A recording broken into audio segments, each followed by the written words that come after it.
কেউই তো রাজি হচ্ছে না আমাকে বিয়ে করতে। আমি কাকে বিয়ে করব? আমার কি বিয়ে হবে না তাহলে? কই বুড়িমা, আপনার মেয়েকে দেখান, আমি আপনার মেয়েকে বিবাহ করব। তুমি মনে হয় ভুল শুনেছো। বিয়ে আমার মেয়ে না, আমি করব। আর আমার কোনো মেয়ে নেই। হ্যাঁ, কি বলছেন? আপনার মাথা ঠিক আছে তো? আমার মাথা ঠিকই আছে। আমাকে বিয়ে করলে পাবে 10,000 স্বর্ণ মুদ্রা। বুড়ো বয়সে ভীমরতি, এখানে এসে বেকার সময় নষ্ট করলাম, যত সব। আরে, কোথায় যাচ্ছো? দাঁড়াও, আমাকে বিয়ে করো। তোমাকে বড়লোক বানিয়ে দেব। 10,000 কেন, 10 লাখ টাকা দিলেও কেউ আপনাকে বিয়ে করবে না। এক পা তো কবরে গেছে, বিয়ের ভূত মাথা থেকে ছেড়ে কবরে যাওয়ার জন্য প্রস্তুত হও।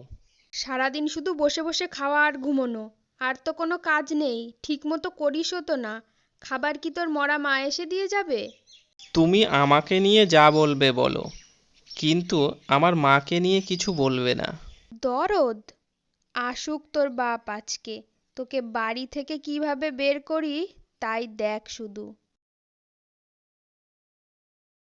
এইভাবে আমার কখনো বিয়েই হবে না। আমার তান্ত্রিকের কাছে যেতেই হবে, গিয়ে একটা পরামর্শ নিতে হবে। এই তো, এই তো, চলে এসছি।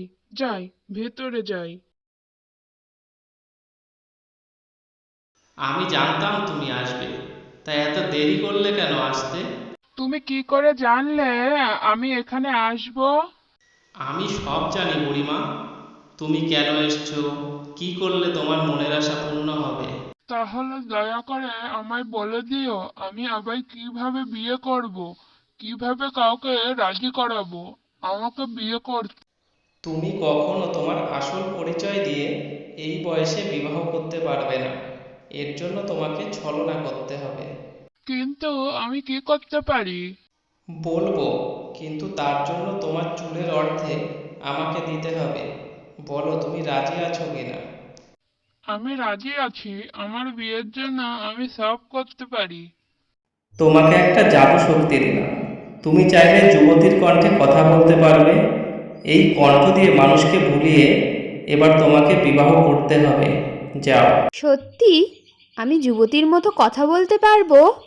তখন তান্ত্রিক হেসে বলল, দেখলে তো, যাও এবার, এবার আমার কাজ করতে দাও।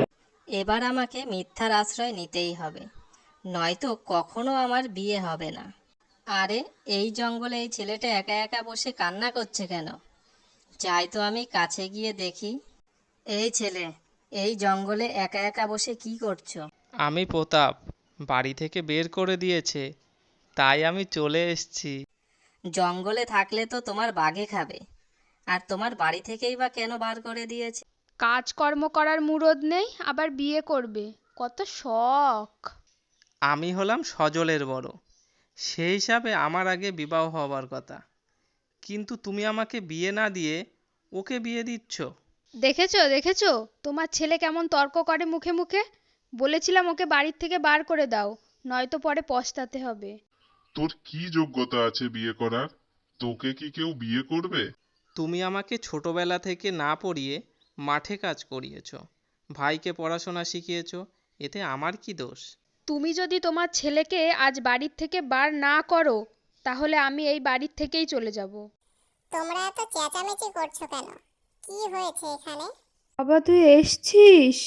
তোর এই অকম্মা ভাই নাকি বিয়ে করবে। কি বলো মা? ওরা আবার বিয়ে করার ইচ্ছা জেগেছে? ওই পাড়ার মহারাজের মেয়ের সাথে সজলের বিয়ে। তুই এখানে থাকলে হয়তো মহারাজ সজলের সাথে তার মেয়ের বিয়ে দেবে না। তুই বরং বাড়ি থেকে বেরিয়ে যা। এরপরে তারা সবাই আমাকে বাড়ি থেকে বের করে দেয়। এই তো সুযোগ, এই বেটাকে আমার বিয়ে করতে হবে। কি ভাবছো বুড়িমা? ভাবছি আমি আমার রূপসী, গুণবতী, সুন্দর মেয়েটিকে তোমার সাথে বিয়ে দেব। কি বলছেন কি বুড়িমা?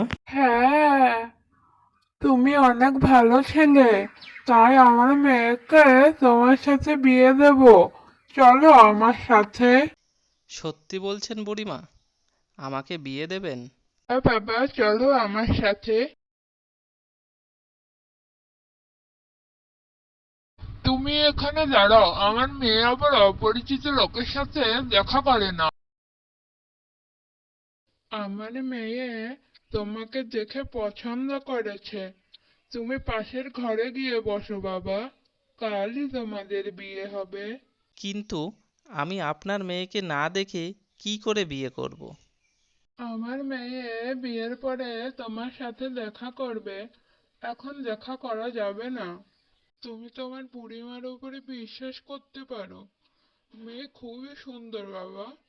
আমি তাহলে মেয়ের ঘরে যাই। কাজী সাহেব, আপনি বিয়ে পড়ান। এবার আমার বউকে আমার কাছে দিন। বাবা, তুমি আমাকে মাফ করো বাবা, আজই আমার মেয়ে তোমার সাথে থাকবে।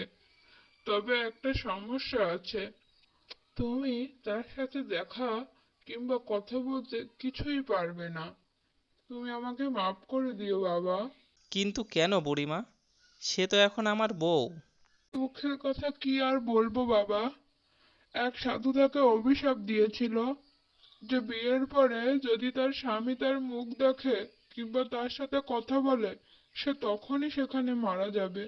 তাই বাবা তোমাকে বলছি, দয়া করে আজকের দিনটা মাফ করো আমার মেয়েকে, না হলে সে মারা যাবে।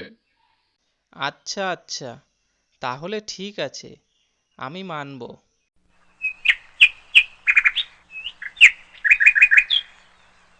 এত সুন্দর মেয়ের সাথে আমার বিয়ে হয়েছে, বুড়িমাকে অসংখ্য ধন্যবাদ। কি হলো, চিৎকার করলে কেন? ও কিছু না, এমনি আমি ভয় পেয়ে গেছি তাই চিৎকার করে ফেলেছি। সেই বুড়িমা কোথায় গেল? তাকে তো আমি দেখতে পাচ্ছি না। তুমি একবার ডাকো। আমিই সেই বুড়িমা। মানে কি বলছো এসব তুমি?